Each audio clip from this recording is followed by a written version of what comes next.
yang akan kita bawakan bersama narasumber kita yang sudah pun bersedia daripada tadi mendengarkan si Fakrul bercakap dan katanya Karang yang menerangkan tajuk yang akan dibawakan iaitu kita ni bersama Yang Mulia Puan Mardiah binti Haji Ramli iaitu selaku pegawai sejarah. Assalamualaikum Puan. Waalaikumsalam warahmatullahi wabarakatuh. Apa khabar hari ini? Alhamdulillah. Alhamdulillah. Lurus tuah sumber premier. Oh, premier. Sumber primer. Kan? Dari tadi aku kamu sejarah Brunei. Primer ataupun primer? Sekunda dalam pengkajian Brunei. Kalau tadi sewaktu off air, apa nih Pak Krola? Saya pun dah pasti. Primer atau sekunder? Dan saya mengatakan sekunder itu penyanyi Bollywood sebenarnya. Ada penyanyi di Bollywood. Namanya Sekunder Singh. Tapi ini bukan Sekunder Singh. Ini adalah berhubung dengan bahan-bahan rujukan. Rujukan sejarah. Jadi dapat kita ni bicarakan segmen bincang-bincang kan, berbincang mengenai apakah dia sumber primer dan sekunder ini dalam perbincangan sejarah. Silakan. Okey, terima kasih banyak-banyak. Okey. Assalamualaikum warahmatullahi wabarakatuh. Okey, apa yang dimaksudkan dengan sumber primer itu ialah sumber utama yang belum pernah dianalisis, yang belum pernah melalui proses tafsiran. Jadinya itu kita dipanggil sumber primer. Sementara sumber sekunder pula ialah terdiri daripada bahan-bahan yang dikaji melalui pembacaan bahan bertulis. Ini bezanya. Bezanya. Jadi primer adalah bahan yang asli. Betul. Dan sekunder adalah bahan yang sudah interpretasi. Betul. Lebih kurang macam itu. Sebagai contoh macam Sebagai contohnya kalau bahan primer ia lebih kepada contohnya macam syair-syair, surat-surat perjanjian, surat-surat, macam minit-minit mesyuarat yang belum pernah dianalisis. Coba contohnya, dan ada kalanya juga sumber primer ini didapatkan daripada wawancara. Macam kita ni Mas Hani. Wawancara yang wawancara contohnya wawancara sejarah dengan pengkisah. Macam pengkisah tersebut melalui pengalamannya. Jadi kita ni menginterview ataupun mewawancara dan akhirnya kita ni memperolehi bahan primer. Macam itu. Dan ini kita ni panggil sebagai sejarah lisan. Jadi terkandung sebagai salah satu bahan dianggap sebagai bahan primer. Okey. Tadi saya tahu apa ia sumber primer dan juga sekunder. Kalau sekunder bahan-bahan sekunder ada contohnya je tu. Macam buku-buku terbiskan, majalah. Itu bahan-bahan sekunder. Betul. Bahan-bahan. Itu antaranya lah contohnya. Jadi di mana kita akan dapat sumber-sumber ini? Sumber-sumber primer maupun dan juga sekunder mengenai dengan sejarah Brunei kita ni. Bahan-bahan sumber primer dan sekunder ni lazimnya kalau akan didapatkan kita ni pergi saja ke pusat-pusat sumber dan kajian, contohnya Pusat Sejarah Brunei, bahagian Pusat Pengkajian Borneo yang mana merupakan salah satu bahagian di bawah Pusat Sejarah Brunei, arkib dan perpustakaan. Contohnya perpustakaan UBD dan sebagainya. Jadi di sana kita ni boleh mendapati bahan-bahan yang sifatnya primer dan sekunder. Bahan-bahan kajian yang sifatnya primer dan juga sekunder ini antaranya ialah ada orang memperkatakan juga terutama bagi yang meminati sejarah lah tu puan nyatanya lagi bisa kalau dikaji daripada bahan primer daripada sekunder. Adakah itu tepat ataupun apakah kepentingannya primer dari sekunder ataupun mungkin sekunder itu di manakah situasinya bahawa bahan sekunder ini lebih nyata orang dalam bahasa Brunei manang daripada primer. Macam mana? Okey. Ini satu perdebatan pelang. Mula main bincang-bincang. Yang sangat menarik. Okey. Jadi memang saya ada macam ada yang bertanya mengenai dengan hal macam mana ni ya. Okey, sebenarnya kedua-dua penting. Mengapa ia boleh jadikan sebagai satu perbandingan? Sebenarnya kalau sejarah ini ia merupakan mempunyai skop yang memerlukan perbandingan kerana kandungannya sangat luas, sangat besar, tua dan di samping itu juga kita ni mau jual keadilan dalam penulisan mesti ada keseimbangan dalam penulisan sama ada menggunakan bahan primer dan sekunder. Jadi kalau melalui dalam bahan-bahan ini ada kalanya kalau rata-rata kalau kurun ke-19 rata-ratanya yang mendominasi ialah penulisan barat. Kalau dari segi penulisan sejarah Brunei rata-ratanya cuma hanya pada kurun ke-20 perlahan 20 ke-21 mendapati ledakan historiografi sejarah Brunei itu semakin berkembang. Meledak. Jadinya penulis-penulis tempatan sejarah memainkan peranan penting dalam penulisan sejarah ini. Jadi nampak ada penulis-penulis tempatan. Contohnya pengetua Pusat Sejarah Brunei sendiri, mantan-mantan timbalan pengetua Pusat Sejarah, kemudian para pensyarah yang mengambil bahagian jurusan sejarah. Jadinya di sini menampakkan bahawa mereka menggunakan bukan saja bahan primer tetapi juga bahan-bahan sekunder. Jadi kenapa sebenarnya kedua-dua ini penting? Mungkin boleh ditambah lagi kepentingan itu. Okey, jadi seperti mana yang saya maklumkan tadi sebentar tadi bukan saja dijadikan sebagai satu perbandingan, tapi apabila berlakunya kekurangan data, kesukaran untuk mencari bahan yang bersifat primer, sebab bahan primer bukannya senang untuk mencari. Lagipun penyelidikan bukan senang, bukan suatu perkara yang mudah untuk dilakukan. Jadi kalau bahan itu kurang, jadinya kita ni perlu juga beralih arah kepada bahan-bahan sumber yang bersifat sekunder, buku-buku terbitan. Sebabnya contoh-contoh macam buku-buku sebegini bukan saja untuk, kan kadang-kadang kalau kita ni bahan sumber primer itu belum lengkap, jadinya akan ditambah, akan dibantu dengan membantu bahan primer. Jadinya ini adalah penting kedua-duanya. Seiring, seimbang dan adil dalam membuat satu kajian sejarah. Ada di antara kajian sejarah, terutama sekali lagi mungkin bagi mereka yang meminati sejarah dan kadang-kadang mereka belajar sejarah itu datangnya daripada interpretasi daripada novel dan sebagainya. Komen daripada Puan tentang pembelajaran sejarah ataupun tentang keadaan zaman melalui novel. Okey. Adakah itu sekunder? Okey, kita lihat dulu apa jenis bentuk novelnya. Kita ni perlu penting kalau membuat kajian sejarah, kita ni mesti lihat sama ada novel itu adakah terbitan pertama, terbitan kedua. Kalau apa jua bahan-bahan yang telah diterbitkan dan pernah dibuat kajian, jadi bahan tersebut dikatakan sebagai bahan sekunder. Kalau novel itu ia yang membuat, yang ampunya novel itu dan kita ni menginterviewkan contohnya, jadi bahan itu boleh dikatakan sebagai bahan sekunder, bahan primer. Kalau novel itu yang dihasilkannya, macam belum pernah orang menghasilkan. Jadi yang kita ni boleh dikatakan sebagai bahan primer.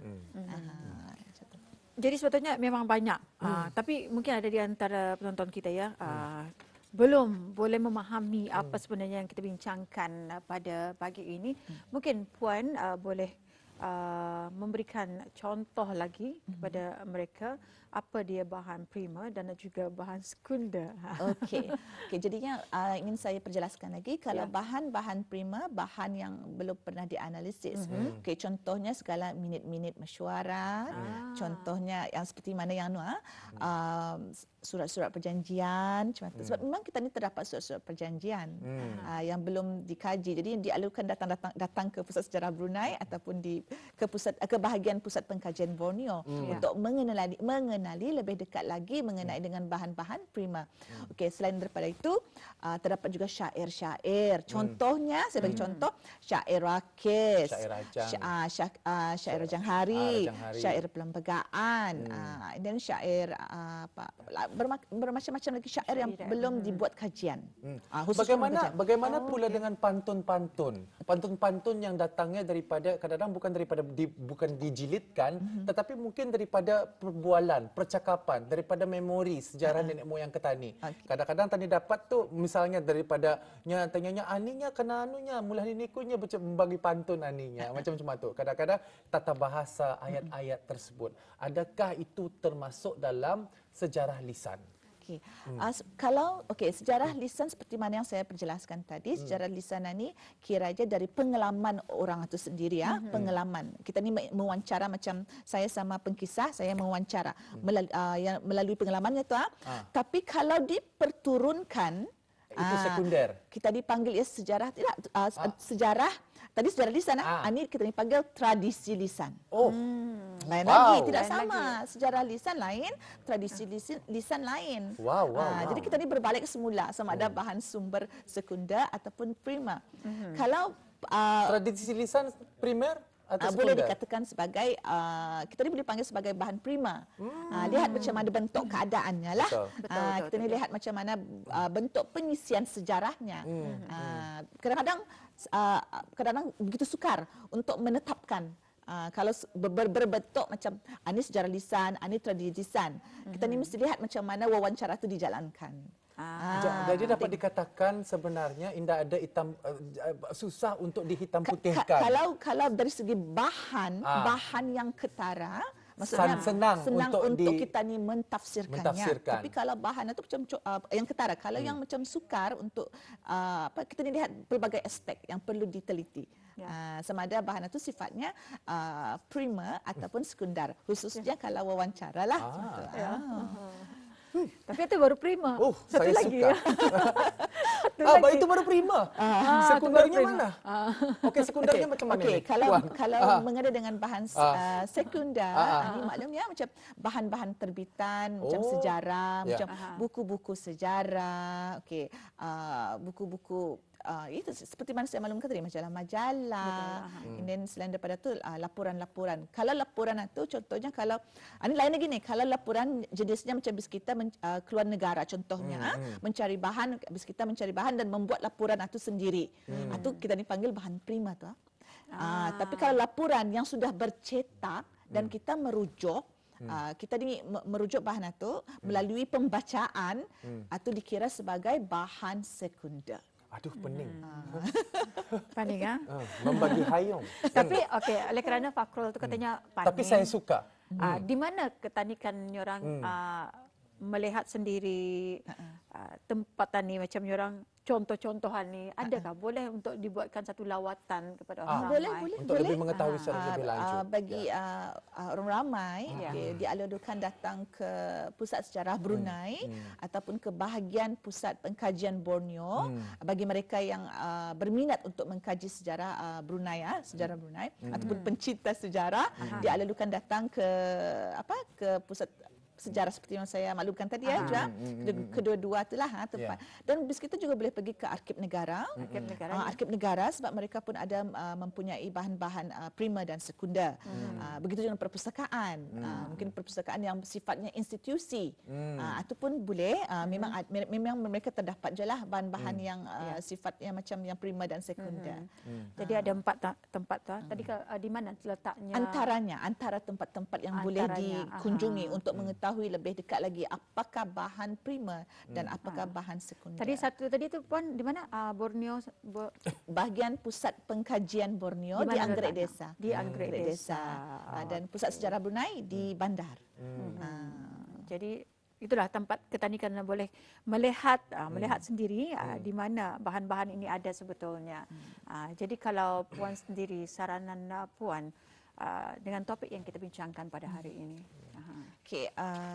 Apa yang saya dapat sarankan di sini, apabila kita melakukan suatu pengkajian ataupun kajian, biarlah dijalankan kedua-duanya, di mana dengan mentalaah bahan-bahan sumber primer dan sekunder ini mungkin dapat membantu melengkapkan persejarahan ataupun suatu kajian. Sebab ada kalanya satu bahan ini tidak ada jawapannya dan kita beralih kepada bahan yang lain yang mungkin akan dapat melengkapkan satu persejarahan yang cukup menarik tentang negara Brunei Darussalam yang mungkin kita ni tidak ketahui sebelum ini dan sekarang kita ni ketahui berkat adanya bahan-bahan kedua-duanya. Selain daripada itu juga kalau menggunakan kaedah ini bukan semestinya satu kaedah saja kan, pelbagai kaedah yang boleh dijalankan dalam kajian. Contohnya wawancara tadi, merujuk kepada bahan-bahan primer dan sekunder, maksudnya bahan yang ada diterbitkan.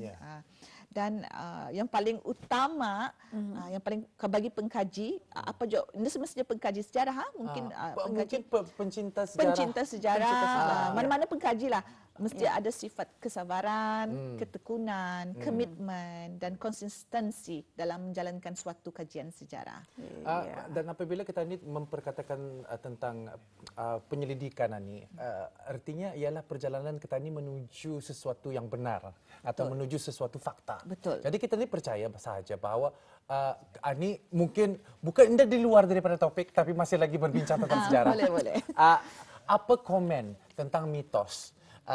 Mitos kalau menurut saya yang saya pernah dengar apabila memperkatakan tentang legenda-legenda dan sebagainya, seperti si Tanggang gitu orang. Indah semestinya itu benar-benar terjadi. Contohnya nakoda manis.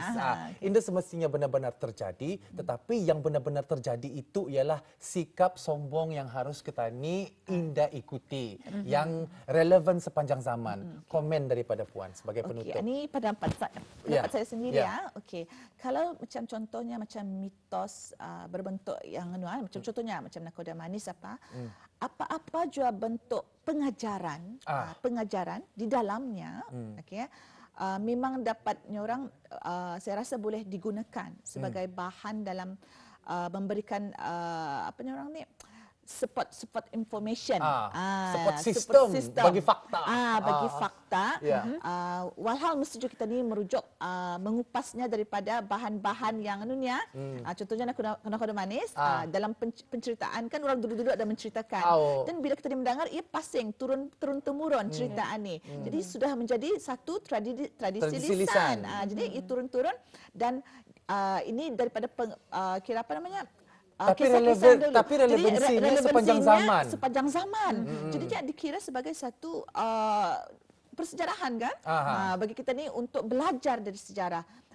Jadikan ia sebagai satu seperti yang saya maklumkan tadi, a support system.